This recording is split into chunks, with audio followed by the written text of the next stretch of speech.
वर्षा। आज के वीडियो में हम बात करेंगे एक्सपेंडिचर की, capital revenue and deferred revenue. पहले तो एक्सपेंडिचर का मतलब क्या होता है। एक्सपेंडिचर का मतलब होता है खर्चा। ठीक है, तो बिजनेस को बहुत सारे खर्चे करने पड़ते हैं। कुछ खर्चे लॉन्ग टर्म के लिए होते हैं, कुछ खर्चे शॉर्ट टर्म के लिए होते हैं, कुछ खर्चे प्रॉफिट बढ़ाते हैं, जी हाँ, कुछ खर्चे प्रोडक्टिविटी बढ़ाते हैं, कुछ खर्चे आपका प्रॉफिट कम करते हैं। ठीक है, तो वैसे आज हम उन एक्सपेंडिचर्स की बात करेंगे। तो पहला एक्सपेंडिचर है कैपिटल एक्सपेंडिचर। ओके, पहले तो मैं आपको ये बता दूं, एक्सपेंडिचर और एक्सपेंस दोनों सेम नहीं होते, जो आज हम एंड में वीडियो में हम बात करेंगे क्यों एक्सपेंडिचर और एक्सपेंस सेम नहीं होते। ठीक है, सो कैपिटल एक्सपेंडिचर का मतलब क्या होता है। कैपिटल एक्सपेंडिचर वो खर्चे होते हैं जो उन खर्चों की वजह से मेरे बिजनेस की प्रोडक्टिविटी बढ़ती है, मेरे बिजनेस में नई एसेट आती है। मैंने आपको याद है क्या कहा था कि वो कुछ खर्चे ऐसे होते हैं जो बिजनेस का प्रॉफिट बढ़ाते हैं। वो कैसे होंगे कि सपोज मैंने प्लांट एंड मशीनरी एक नई खरीदी। ठीक है, मशीनरी, प्लांट एंड मशीनरी मेरी एसेट है, राइट। अब मैंने जब वो प्लांट एंड मशीनरी नई खरीदी, तो सपोज मेरा जीन्स बनाने का बिजनेस है और मेरे बिजनेस में एक प्लांट एंड मशीनरी ऑलरेडी है। प्लांट एंड मशीनरी क्या होती है, मेरी एसेट होती है। ठीक है, अब उस मशीनरी पे मान लो 10,000 जीन्स बनते हैं। ठीक है, अब मैंने एक नई मशीनरी खरीदी। ओके, मैंने नई मशीनरी खरीदी और उस पे 20,000 जीन्स बनेंगे। सो टोटल 30,000 जीन्स बनेंगे, राइट। सो क्या ये खर्चा करने के वजह से मेरी एसेट बढ़ी, मेरे बिजनेस की प्रोडक्टिविटी बढ़ी? कैसे बढ़ी? पहले तो 10,000 जीन्स बनाती थी, अब टोटल मिला के 30,000 जीन्स बनाती है। क्यों? क्योंकि ये नई एसेट की वजह से, नई मशीनरी की वजह से। तो ये नई मशीनरी को जब मैंने खरीदा, उसके वजह से मेरे बिजनेस की प्रोडक्टिविटी बढ़ गई। मतलब कैपिटल एक्सपेंडिचर एक तो आपकी एसेट बढ़ाते हैं और आपके बिजनेस की प्रोडक्टिविटी बढ़ाते हैं। उस प्रोडक्टिविटी के बढ़ने से, ये जो प्रोडक्टिविटी है इसके बढ़ने से क्या मेरे बिजनेस में प्रॉफिट ज्यादा आएगा। यस, कैसे? क्योंकि पहले जो मैं 10,000 जीन्स बेचती थी, अब मैं 30,000 जीन्स बेच सकती हूँ। तो 20,000 जीन्स ज्यादा बेच के मुझे ज्यादा पैसा मिलेगा, ज्यादा प्रॉफिट होगा। इसीलिए कैपिटल एक्सपेंडिचर हमारे बिजनेस की प्रोडक्टिविटी बढ़ाते हैं, जिसकी वजह से प्रॉफिट बढ़ेगा। और कैपिटल एक्सपेंडिचर की वजह से मेरे एसेट्स बढ़ते हैं। कैसे? क्योंकि ये जो मैंने नई मशीनरी खरीदी, क्या वो मेरी एसेट है? यस, पहले मेरे पास एक मशीनरी थी, अब मेरे पास 2 मशीनरी है। तो ये कैपिटल एक्सपेंडिचर करने की वजह से मेरी एसेट बढ़ गई। ठीक है, ये जो कैपिटल एक्सपेंडिचर है ये लॉन्ग टर्म के लिए किए जाते हैं। मतलब क्या? ये जो मैंने एसेट खरीदी, नई मशीनरी खरीदी, क्या मैं वो आज खरीद के कल बेच दूंगी?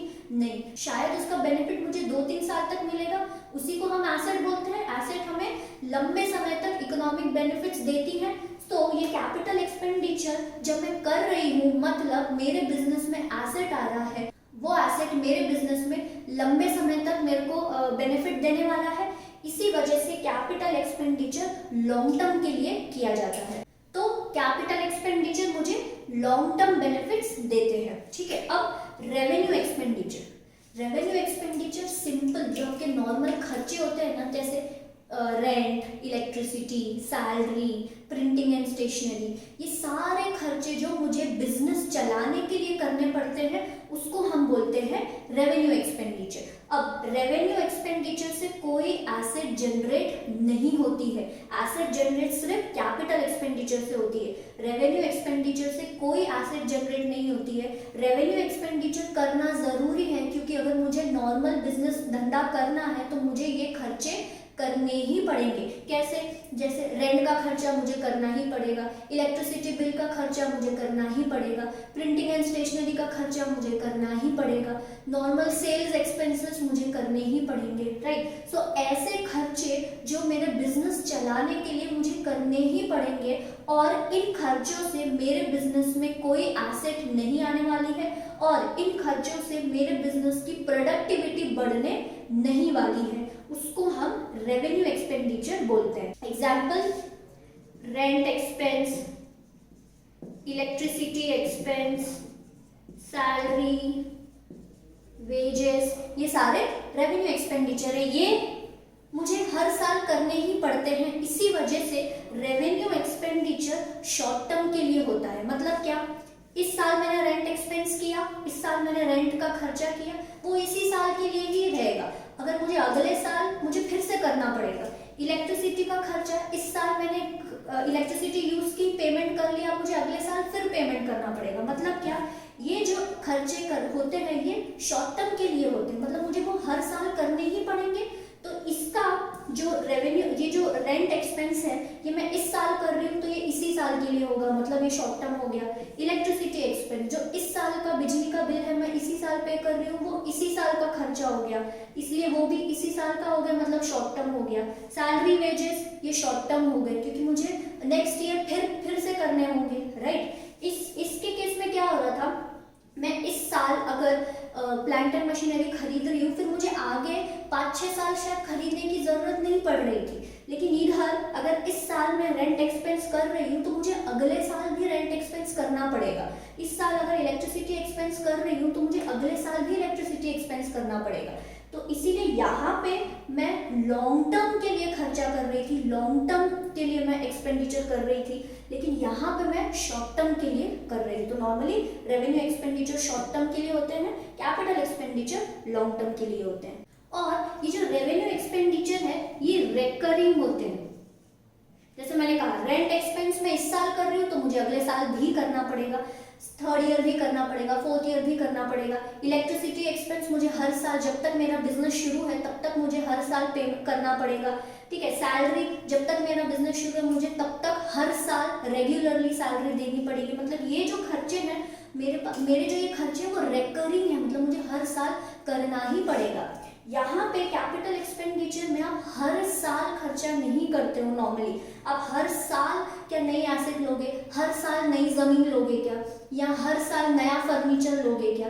नहीं, आपने ये नॉन रेकरिंग होते हैं नॉर्मली, ये हमेशा रेकरिंग ही होते हैं, मतलब ये बार बार आपको करने पड़ते हैं। यहाँ पे आप हर साल फर्नीचर नया नहीं लोगे, हर साल नई जमीन नहीं खरीदोगे, इसलिए ये नॉन रेकरिंग नेचर के होते हैं और ये रेकरिंग नेचर के होते हैं। अब अपन डेफर्ड रेवेन्यू की बात करते हैं, ठीक है। इसका मैं अभी आपको सिर्फ थोड़ा इंट्रोडक्शन दे दूंगी, इसको हम डिटेल में बाद में पढ़ेंगे। डेफर्ड रेवेन्यू एक्सपेंडिचर इन दोनों का मिश्रण है, ठीक है। इसकी कुछ चीजें कैपिटल जैसी हैं, कुछ चीजें रेवेन्यू जैसी हैं। अब इसका एक एग्जाम्पल है एडवर्टाइजिंग एक्सपेंस, ठीक है।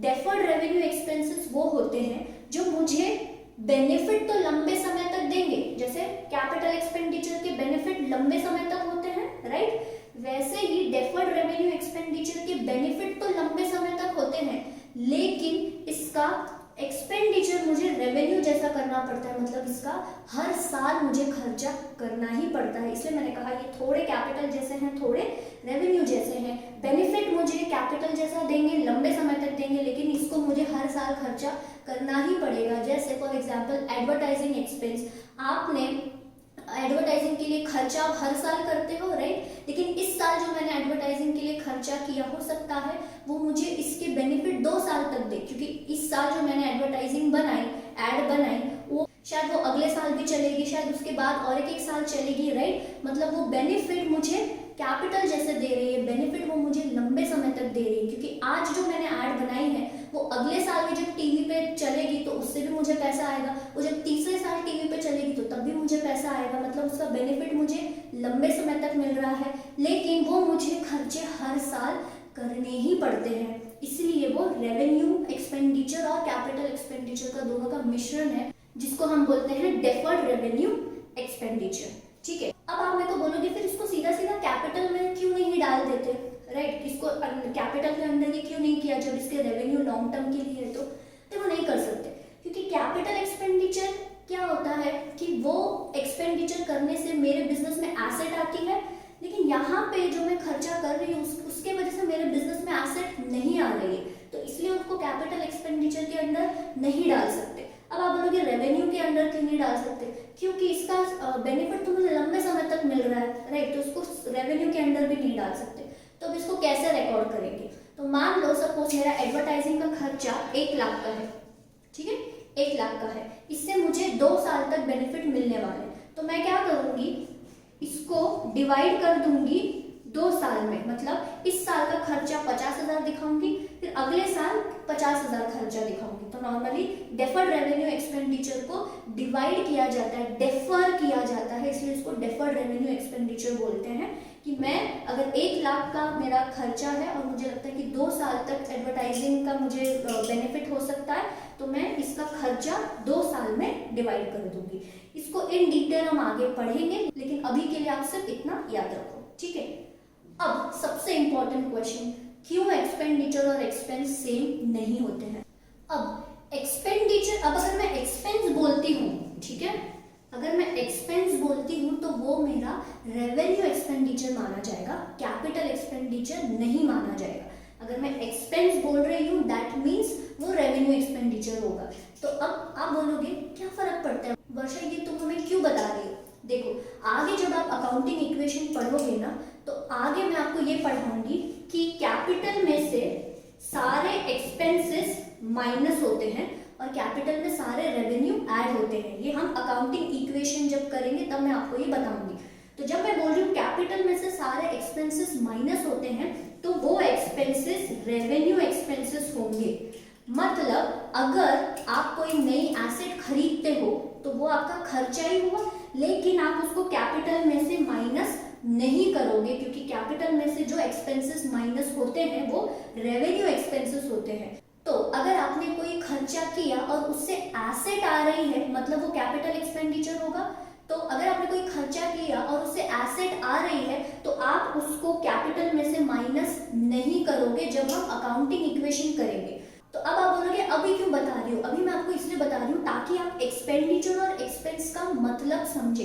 एक्सपेंस अगर जब मैं बोलती हूँ, मतलब वो सारे खर्चे जो मुझे बिजनेस चलाने के लिए करना जरूरी है, जैसे सैलरी हो गया, इलेक्ट्रिसिटी हो गया, रेंट हो गया, ठीक है, वो सारे खर्चे जो मुझे बिजनेस चलाने के लिए करने जरूरी हैं, उसको हम रेवेन्यू एक्सपेंडिचर तो बोलते ही हैं, लेकिन उसको नॉर्मली हम एक्सपेंसेस भी बोलते हैं। तो जब मैं आपको एक्सपेंसेस बोलूं, मतलब आप उसको रेवेन्यू एक्सपेंडिचर का ही समझो, राइट। अब अगर आप कोई एसेट खरीद रहे हो, अगर आप कोई खर्चा कर रहे हो और उससे एसेट आ रहा है, तो वो आपका एक्सपेंस नहीं कहलाएगा, वो आपका भले कैपिटल एक्सपेंडिचर कहलाएगा, लेकिन वो आपका एक्सपेंस नहीं कहलाएगा, और वो आप उसको कैपिटल में से माइनस नहीं करोगे जब आप अकाउंटिंग इक्वेशन करते हो। तो मोटा मोटी बोलने की ये बात है कि जब आप कोई खर्चा करके एसेट लेके आ रहे हो, तो वो आपका एक्सपेंस नहीं कहलाएगा, वो कैपिटल एक्सपेंडिचर कहलाएगा, लेकिन एक्सपेंस नहीं कहलाएगा। एक्सपेंस का मतलब वो खर्चे जो रेवेन्यू कमाने के लिए या बिजनेस चलाने के लिए मुझे करने जरूरी हैं, जैसे rent, salary, electricity, printing and stationery, wages, sales expenditure, वो सारे खर्चे जो मेरे रेकरिंग खर्चे होते हैं, ठीक है। अब अपन ना 1 मिनट में थोड़े डिफरेंसेस देख लेते हैं कैपिटल एक्सपेंडिचर और रेवेन्यू एक्सपेंडिचर। इसका कैपिटल एक्सपेंडिचर मतलब वो एक्सपेंडिचर जो आपके बिजनेस की एसेट बढ़ाते हैं और आपके बिजनेस की प्रोडक्टिविटी बढ़ाते हैं। ये वो खर्चे हैं जो आपको रेगुलर बिजनेस मेंटेन करने के लिए आपको ये खर्चे करने ही पड़ते हैं, ठीक है। ये जो खर्चे होते हैं ये लंबे समय तक के लिए होते हैं, ये खर्चे शॉर्ट टर्म के लिए होते हैं। इंक्रीजेस द प्रोडक्टिविटी, ये खर्चों की वजह से हमारे बिजनेस की प्रोडक्टिविटी बढ़ती है। कैसे? अगर मैंने नई एसेट ली तो मेरे बिजनेस की प्रोडक्टिविटी बढ़ेगी, इस खर्चे से मेरे बिजनेस की प्रोडक्टिविटी नहीं बढ़ती है, ये तो मुझे खर्चे करने ही पड़ेंगे, ठीक है। ये नॉन रिकरिंग नेचर के होते हैं, ऐसे खर्चे बार बार नहीं किए जाते हैं, ये खर्चे मुझे हर साल करने ही पड़ते हैं, जैसे रेंट हो गया, एम्प्लॉय का सैलरी हो गया, ठीक है, इलेक्ट्रिसिटी बिल हो गया, ये खर्चे मुझे बार बार करने ही पड़ेंगे। Do not reduce business revenue, इन खर्चों से मेरे बिजनेस का रेवेन्यू कम नहीं होता, उल्टा बढ़ेगा, क्योंकि प्रोडक्टिविटी बढ़ेगी तो मेरा रेवेन्यू बढ़ सकता है, राइट। क्योंकि पहले जो मेरे पास एक मशीनरी थी, अब मेरे पास दो मशीनरी है, तो दोनों मशीनरी में से मुझे प्रोडक्ट्स मिलेंगे, मैं प्रोडक्ट ज्यादा बना पाऊंगी और ज्यादा बेच पाऊंगी। यहाँ पे ये रेवेन्यू रिड्यूस करते हैं। कैसे? या जो भी आपको पैसा रेवेन्यू मिला उसमें से आप रेंट माइनस करोगे, इलेक्ट्रिसिटी का खर्चा निकालोगे, सैलरी का खर्चा निकालोगे, प्रिंटिंग एंड स्टेशनरी का खर्चा निकालोगे, तो आपका रेवेन्यू कम होगा, और रेवेन्यू में से ये सारे एक्सपेंसेस जब मैं माइनस करती हूँ तब मेरा प्रॉफिट आएगा। अगर सपोज मेरा रेवेन्यू इधर है 100 रुपया, ठीक है, इसमें से मैं 10 रुपया इलेक्ट्रिसिटी हटाऊंगी, एक एग्जाम्पल ले लो, 10 रुपये इलेक्ट्रिसिटी हटाऊंगी, 10 रुपये रेंट हटाऊंगी, तो मेरा जो रेवेन्यू पहले 100 था, अब ये 2 खर्चों की वजह से कम हो गया, अब कितना है, 80 है, राइट। अब इसको कहाँ लिखा जाता है नॉर्मली, बैलेंस शीट में। क्यों? क्योंकि एसेट्स कहाँ लिखे जाते हैं, बैलेंस शीट में लिखे जाते हैं, राइट। और इसको हम लिखते हैं इनकम स्टेटमेंट में, मतलब प्रॉफिट एंड लॉस स्टेटमेंट में, क्योंकि सारे रेवेन्यूज इनकम स्टेटमेंट में लिखे जाएंगे, उसमें से सारे खर्चे माइनस किए जाएंगे और फिर प्रॉफिट या लॉस आएगा, तो ये सारे खर्चे किधर लिखे जाते हैं, इनकम स्टेटमेंट में लिखे जाते हैं। इसका एग्जांपल फर्नीचर, मशीनरी, लैंड, जो भी हम फर्नीचर खरीद रहे हैं वो कैपिटल एक्सपेंडिचर, मशीनरी खरीद रहे हैं वो कैपिटल एक्सपेंडिचर। इसका एग्जांपल है एम्प्लॉय सैलरी, ठीक है, रेंट, इलेक्ट्रिसिटी बिल, राइट। सो ये है capital expenditure versus revenue expenditure. Deferred revenue हम आगे और डिटेल में पढ़ेंगे। सो आई होप आपको ये वीडियो अच्छा लगा होगा। प्लीज इस वीडियो को लाइक कीजिए, सब्सक्राइब कीजिए चैनल को, और अब हम मिलेंगे अगले वीडियो में। तब तक के लिए अपना ख्याल रखिए एंड जय हिंद, नमस्ते।